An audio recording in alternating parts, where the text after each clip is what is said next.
Hi, hello, welcome. This is our first official episode, and we're so excited about it. Welcome to Accountants Lounge. We're your hosts, Dawn Patton and Ashley Ford. We're two friends on a mission to share the real of growing virtual accounting firms. Today, we're chatting about really what it means, the benefits of hiring a team. So let's get into it. Dawn, let's start. Share your story. How did you decide you were going to hire a team? Well, I mean, okay, I'm gonna back you up there even a minute. Like, this is our first official episode, and how on brand it is that we decided we're gonna talk about hiring because if you talk to Ashley and I about our firms for like more than 2 minutes, okay, 1 minute, hiring is gonna come up. We cannot get off of our soapboxes about hiring and No. how much it has changed the way that we run our businesses. And probably because for both of us and both our stories, it surprised us. It wasn't necessarily something we planned on. So you Totally. asked about my story. So my story a little bit is I started my firm. It was meant to be a side hustle, side gig. I wanted a couple clients. My husband and I wanted to start a family, but I wanted an outlet for that. Had no intentions of starting like a legit full-fledged firm or business. If I had known it then, I don't know that I would have started, honestly. It's Um, low key terrifying. just a little bit, which is why we're having this convo here. But it hit like quote unquote slowly. It felt slow in the moment. Looking back, within 3 months, I had hired, within 3 months of starting this side gig that was never meant to be a business, I had hired my sisters. Within, it was like 6 to 8 months, I had hired my first real hire, stranger off the internet. Um, that didn't end up working out. We'll talk about that another We'll save day. that for another episode, the horror stories. The horror stories. But then ended up hiring my best friend from grad school, and then she knew someone, and then she knew someone. And so within a year of starting my business, we had one, two, three, four, 5 employees. And then I was on payroll. So 6 of us on payroll within a year of starting the Crazy business. growth. Yeah. And again, I had no intentions of hiring. But for me, hiring, my biggest block was I didn't like who I was at my previous firm as a manager, and I didn't want to bring that into this business. Like, this business was supposed to be different. This business wasn't supposed to be stressful. This business was supposed to be life-giving. So why on earth would I hire only to then realize I can rewrite that story? And being a manager can actually be fun and freeing and fulfilling. And it can be all about the people and the relationships. And I'm proud to say that now that is what it is. For example, yesterday I sent a message to my team in Slack. It's like our app for talking to each other and communicating. And I just sent them all a love note. And I was like, hi, I just had to let you know how much I love all of you so stinking much. You're the best ever. You make it so easy to show up to work. I adore all of you. And I was like, thanks for letting me be in my feels. You're all the best. And they're all sending love notes back. And I think it's the coolest thing that Yeah. I get to do that and say that, and my husband, man, I say things to him sometimes, he's like, "That's weird, Mom." I'm like, This is not how it's supposed to feel at a job. "Yeah, good thing you don't work for me then, babe." Yeah, I think But this is such a real convo because I think that for anyone who's ever managed people, maybe in a previous job, you might not like how you managed before. Or if you've never managed anyone, you might have had managers in the past that you were like, that was an awful relationship. I don't really know how I could do it differently, or I want to do it differently, but can I? Because most of us, at least myself, and I think Dawn, feel like when you start a business and you're the owner of a business, it has to be this super formal environment. But that's the beauty of being an entrepreneur is that you get to Mhm. choose what it looks like. Yeah. Tell us about your story, Ashley. So mine was slower than Dawn's version of slow, which ended up being a few months into her hire, but I was super burnt out. I started my business as sort of a side hustle to a job, and I just wanted more freedom. I wanted to be able to choose how I lived my life versus commuting and working 9 to 5 for somebody else every day. But that's a whole different story. I started and I ramped up my business pretty big in about a year and a half. and I was completely burnt out. I was so excited in the beginning and it was building and I was bringing on all these amazing clients. But you guys, I was working like crazy. This is before I had a baby. I wasn't married. So I had all the time in the world, right? I could just work in the evenings and on the weekends. So I was doing that until I realized it was so incredibly unsustainable. But the idea of hiring anybody and like training them and teaching them how to do what I do, because it was all in my head. The way I managed clients was all in my head. The way I managed my business was all in my head. I didn't have anything written down. So the idea of adding more hours to my plate in order to be able to hire and bring someone on and train them just seemed more overwhelming. Like I already don't Yeah. have time. How am I going to find the time to teach anyone to come Yeah. and work for me? And then I also had talk about blocks and like having a vulnerable conversation. I mean, we're in the finance industry and accounting, but I had a huge money block. Like I was really felt fearful of, okay, if I bring someone on to work for me and I'm potentially asking them to leave another job that they had to come and work for me, I need to be able to commit to them that I can give them something somewhat long term, whatever that version of long term looked like. But I was really nervous. I think I just had this fear of like, what if it all crumbles? What if it all falls Yeah. down? And then it's not just me anymore. If it was just me, I could go get another job. Right. And well, actually, it's one thing to do that for yourself and take that leap of faith in yourself, which is a huge block for a lot of people in starting their own businesses. And then to do that again, that same leap of faith, but for Yeah. others this time who are relying on you. Yeah. Feels so different. Mhm. Cause it feels like if you fail and it's just you, like not that many people have to know about it. We No just one kind of needs to know. quietly close up shop and go find a job somewhere else and work that job and be fine. Yeah. There's always jobs in the accounting industry is kind of how I looked at it. But Yeah.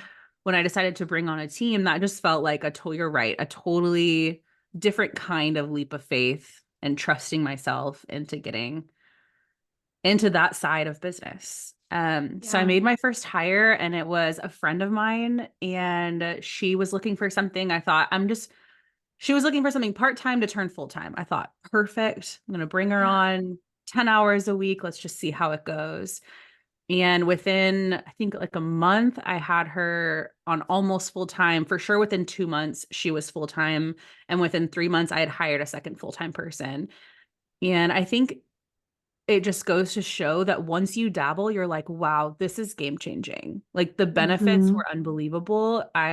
The amount of relief, the stress relief that I felt so quickly was a game changer in me growing my business. Yeah. Same. What would you say was like, okay, and I know this is hard. There's a million benefits from hiring. But looking back, what would you say was the biggest benefit in hiring?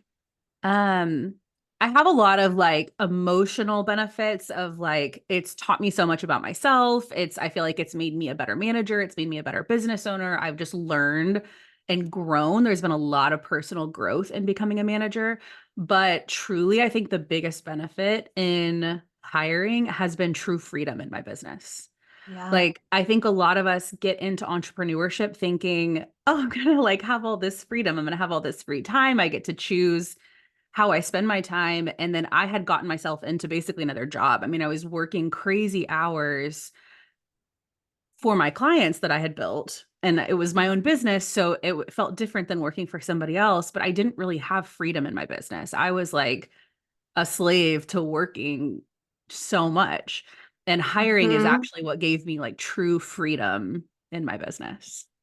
A slave to working so much, and then you've reached your capacity too. Like Yes. it's this plateau that it's not a slave to working and it's growing and growing and growing and making more and more.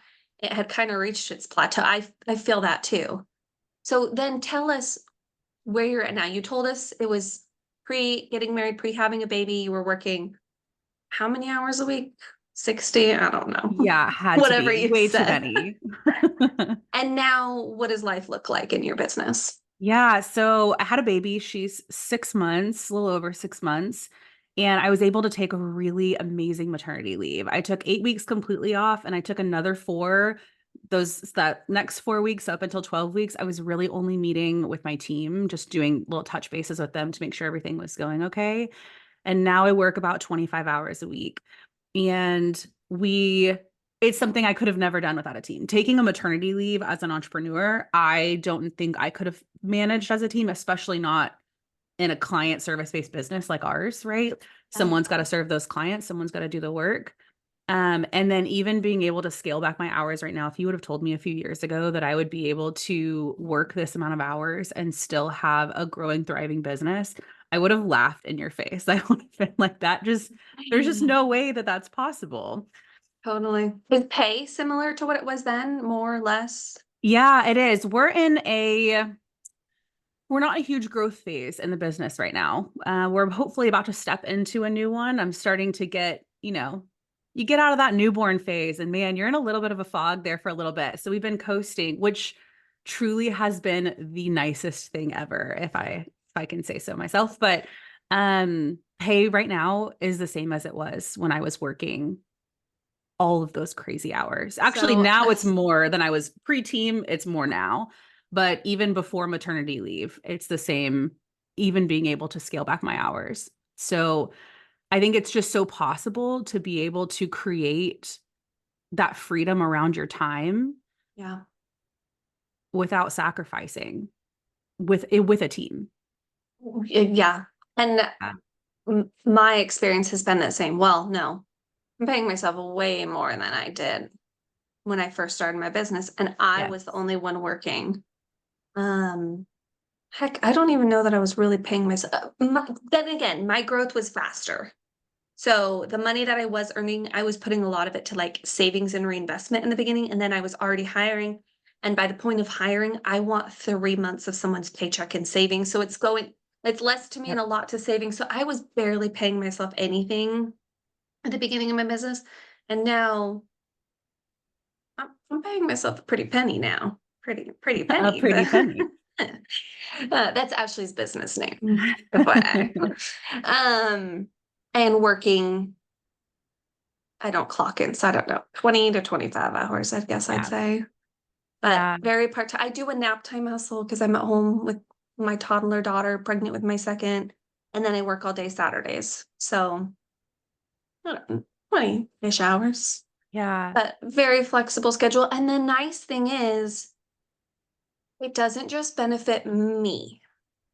Hiring and building out this culture that I wanted my business to be, because a little bit of me felt a little selfish at first when I was seeing the benefit of hiring and like, Mm. oh, this is so helpful actually. Like maybe I should hire more. Why didn't I do this sooner? Um, a little bit of me felt selfish, except I have set up the culture of my firm that the same flexibility I've offered myself, my team has too. And fair compensation, we'll talk about compensation in another episode because Yeah. that's all over the board. Um, but fair compensation and then that freedom and flexibility that I want, I offer that same thing to my team. And so Yes. they feel just as much benefit as I do for my business when I'm like, oh, here's work-life balance, freedom that I've been craving. I've given that to them too. And so it helps me feel a little bit less selfish that I've benefited so much from this because I'm like, no, they're benefiting too though. And they vocalize that often, which is really nice. I love the words of affirmation because sometimes I need to hear it like, okay, I'm not the only one This is actually benefiting from this working. arrangement. Yeah. Yeah. And I think you're right. I think we really should dive into an episode on how you can not only create a firm that benefits you and that brings you freedom, but you can offer that to other people. Like I didn't want to create a business that then other people hated working for. If I didn't enjoy the confines and the strict hours of working a 9 to 5 for another person, I didn't want people to feel the same towards me. Right. So But you can create. I feel like that's a natural thought process when you think of like hiring people and benefiting from them and like Yes. you're making money off of them and you don't have to work as much. There's like this, I mean, it's a good thing that we think this way. We want to be good, kind, giving people. So I'm not going to shame that part of myself, but there is that part of yourself that's like, "Ooh, but ouch on them. Sucks that Yeah. I have to make money off their back." When it's like, "No, actually what we're doing is I'm making money because I'm creating this healthy work environment for them. they're making money by doing the work. And so it's Yes. just like a change of job. Instead of thinking I'm making money off them, it's I'm making money with this environment that I'm creating for them. So it's Yeah. a different kind of product that you're selling almost. Like think of it as a product that you're selling. And I think sometimes when you think about, like, sometimes I'll get myself down this rabbit hole of thinking of like, wow, I used to work so many more hours than I'm working right now. Does that mean I'm not putting in my time in my business or whatever that looks like? But the truth is that what I do in my business now has just shifted. So in the Yeah. time that I have, I'm doing such higher level work in for what I needed to be doing in my business. Like, it's a lot of strategic thinking, it's a lot of strategic planning, it's a lot of gross things that you have to do just as an entrepreneur, but it's just less of doing the client work. So it's not that Yeah. I I don't know, like I don't know if anyone else is feeling that, but if you whenever you pull back your hours, it's not that you're not doing great work in your business. You're just focusing on a different side of the business that needs you. Yeah. I do feel like the work I do now takes up more energetic capacity Yes. than the Thank previous you. work that I did too. Yes. I think that's what I was trying to say is it's just you Got have you. yourself in a different space in your business. Yeah. Yeah. And to me, that's part of growing a successful business. You need the CEO to have that energetic capacity to be the visionary. And if we don't have time and space and capacity to be the visionary, our business is just going to stay where it's at. Yeah. So create the space, hire, and creating the space isn't always about hiring people, though that's one of our favorite methods to creating the space, but it's like systematizing, automating things, processes. Yeah. So it could be a more of like a digital software something that helps you create space, or it could be clearing out your schedule of things you don't actually need, the crowded stuff, or it could be hiring. Like there's a lot of different ways to create the space. Um, but at some point, hiring is definitely going to be one of those options that we'd encourage for any growing business. Yeah. And Dawn and I will talk through our experiences of hiring, and we've hired people to do a lot of the client work, but you also can hire, if you want to stay in the client work, I think that's an amazing way to run a Mhm. business too. And you can hire people to help on the admin side of things or the marketing side or the processes and systems. But bringing in that help just allows you to spend more time doing what you love in your business. Yeah. Yeah. I don't think we've touched on that freedom a lot this episode, but it all goes back to creating this business that you love and you want. For both of us, we were looking for more freedom, and this is one of the outlets that we found Yeah. to create that freedom. But yeah, always, always, always remember you're in charge. You get to decide how the business looks. You write the rules. And I feel like that's a good way to end this episode. I think so too. I think that's a great way to end it. We're going to share our experiences, but you get to decide what you do with your business. So, thanks for joining us on our very first episode of Accountants Lounge, where we take you the behind the scenes of our growing accounting firms. If you want to join in on the convo, be sure to join our free Facebook group. Make sure you like and subscribe for more episodes, and we'll see you next time.